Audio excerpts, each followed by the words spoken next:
Hello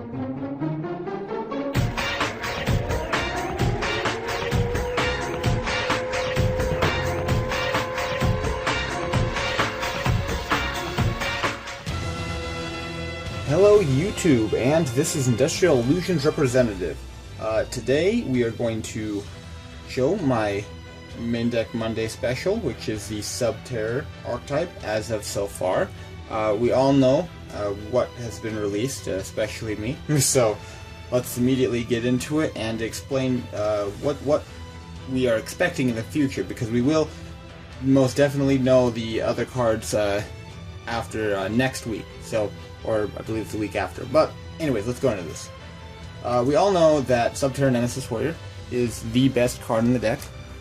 Well, one of the best cards. There's a new card, and we'll get to that later, that is the prime, pretty much your play that you want to go into. Now, alongside all the guys we do have right now our level 4. Pretty much you have every level between level 1 and 12, and we're missing the level 8 and 11.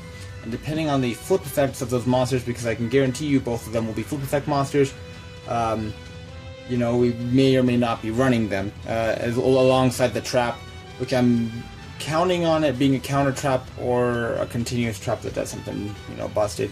Because this deck is still missing like one more edge to the triangle, and you'll have your pretty much triple threat going along here. But besides this guy, so you have Subterror Behemoth Stalagmo, and Stalagmo is the other key piece to the deck. If there's anything you want to open up with, especially first turn, because this is a first turn deck, and you want to set up a relatively decent board, you definitely want to get your Stalagmo cycling. And not only that, but later game, if you know, destroy Nemesis Archer, that can flow into your Subterror Behemoth Stalagmo. Thinking about Nemesis Archer along, this is another card that is, I believe, is necessary in the deck, but also not at 3. Both these guys, you do not want to see multiples of them in your hand, so you want to sort of limit what you have. But nothing's wrong with having an Archer and the Subterror Fiendus, the new card, in your hand. So alongside that, I don't know, I feel like this guy, so the Subterror Nemesis Defender, is going to be a lot better in these coming weeks, depending on you know, whether or not you want to, you know, trip your opponent out or not, because I think you want them to attack into the new flip effect monster. Not only that, but you want them to not get rid of your new flip effect monster, whether it be the 8 or 11. That's going to be super busted, because we're counting on this guy to be super busted. Just, yeah, all these guys within conjunction, but and then we have level 12, but this is a really good card alongside with the level 5 over here, which I do run 2 of as well, and then alongside the this guy as well. You know, this combination of things can you know, trump things that cannot be targeted, and then also destroy things that are set, and then banish things. This targets and banishes, and works in conjunction with the flipping. But these are some of your best removal cards, but you also do not want to see a lot of them, especially level 12, because that outlet is just a little bit... it's harder to bring out, because you basically need at least 3 monsters or the level 10 on board, and at that point, I believe you're using your resources a little bit too much. And then the key piece of the deck, which is Subterror Fiendus. I managed to get my hands on one of these, but you know, we'll have to wait and see if, you know, we don't even know yet if this is actually the confirmed super. Well, we always should know, but there's that alongside with all these guys, pretty much starts out your beginning play. And that is the monsters of the deck that are Subterror, as far as it goes in the deck. And you're counting on wanting to have the level 8 and 11 in, depending whether or not they're good. But yeah, I guess, guys, if you're not familiar with this card is a really good card. As long as you control a face-up Subterror monster, you can negate any effect anywhere or the activation of a card. And then set that face-up Subterror monster and flip it face down after the negation. And then not only that, but this is a great startup play. Not only that, but a Monster Reborn, and that will get you into you know, your opening plays as well a lot smoother, especially because of Hidden City searches. So not only that, but you have the triple terraforming and the Hidden City. So 9 outlets to get drawn to her in a 40 card deck, which is extremely good.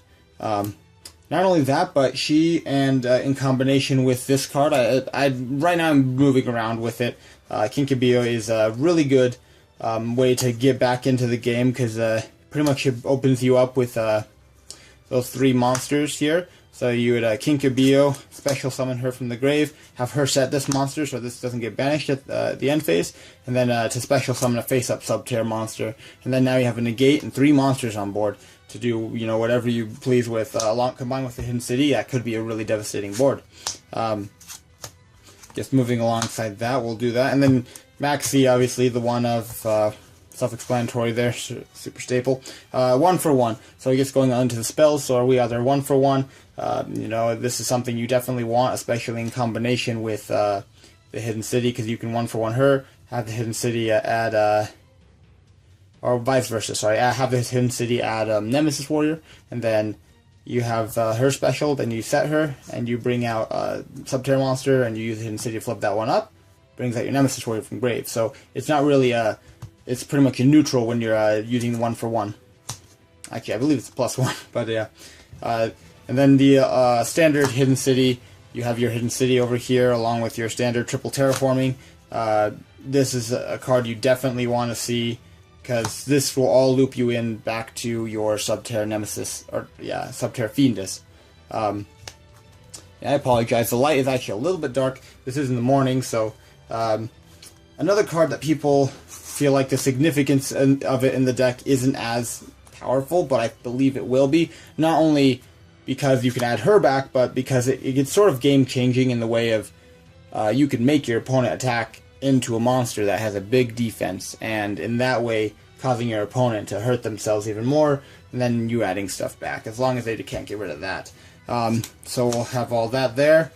Enough said and done with the Cave Clash, but we have, you know, the Book of Moon and other stuff.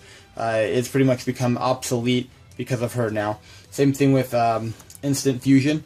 What you want with Instant Fusion is usually you'd go into your Raijin play, and then you'd flip Raijin face down, or Elder Entity Norden to bring another monster out so you can tribute both of them.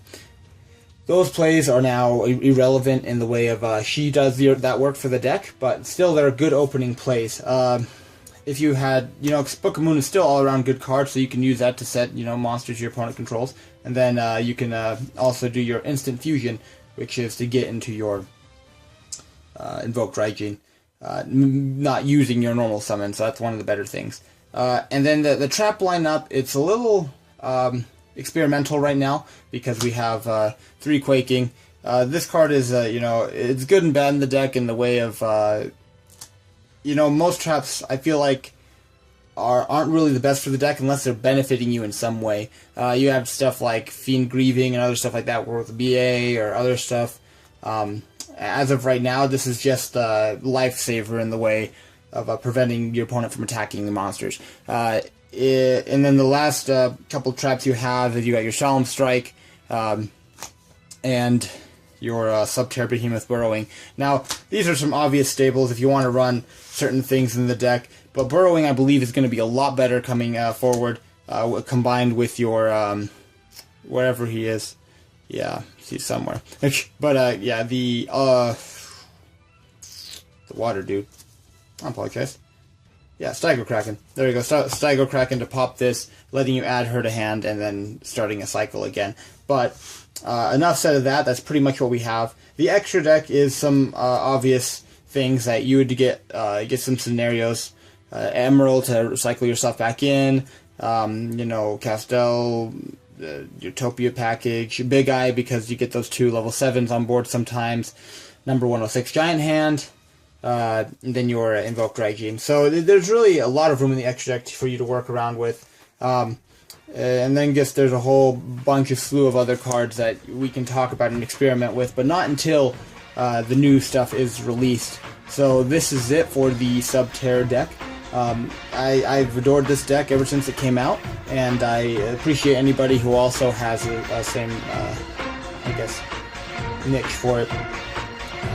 But yeah, I'm excited and just as much as the next guy, and I can't wait to play this deck full power and pure, because that is my #1 priority. Thank you today, and you guys have a wonderful day, YouTube.